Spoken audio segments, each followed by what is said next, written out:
అన్నమయ్య జిల్లా మదనపల్లెలో kidney racket బయటపడింది. విశాఖపట్నానికి చెందిన సూరిబాబు భార్య యమున కిడ్నీని గోవాకు చెందిన రంజన్ నాయ్కు ఇచ్చేలా ఒప్పందం చేసుకున్నారు. ఇందులో విశాఖపట్నం వాసులు పద్మ మరియు సత్య మధ్యవర్తులుగా వ్యవహరించారు. ఇందుకు యమునకు 8 లక్షల రూపాయలు ఇచ్చేలా ఒప్పందం కుదిర్చారు. ఈ నేపథ్యంలో మదనపల్లెలోని గ్లోబల్ ఆసుపత్రిలో కిడ్నీ సేకరించి గోవాలో ఉన్న వ్యక్తికి పంపించేలా ఏర్పాట్లు చేసుకున్నారు. ఈ నెల 9న శస్త్రచికిత్స చేస్తుండగా మూర్ఛ రావడంతో యమున మృతి చెందింది. ఈ విషయాన్ని విశాఖపట్నంలో ఉన్న ఆమె భర్త సూరిబాబుకు చెప్పడంతో ఆయన బయలుదేరి తిరుపతికి చేరుకున్నారు.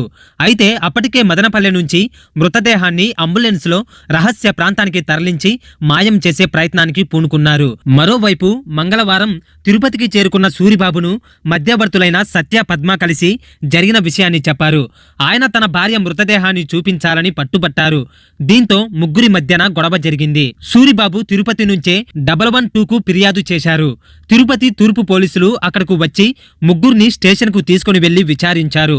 తర్వాత వారిని మదనపల్లెకు తీసుకువెళ్లి అక్కడి 2వ పట్టణ పోలీసులకు అప్పగించారు. విచారించిన స్థానిక పోలీసులు మదనపల్లెలోని గ్లోబల్ ఆసుపత్రిలో ఘటన జరిగినట్లు తేల్చారు. ఆ ఆసుపత్రిలోని పలువురు సిబ్బందిని అదుపులోకి తీసుకున్నారు. గ్లోబల్ ఆసుపత్రి నిర్వాహకురాలు డాక్టర్ శాశ్వతి మదనపల్లె ప్రభుత్వ ఆసుపత్రి డయాలసిస్ కేంద్రంలో వైద్యురాలిగా పనిచేస్తున్నారు.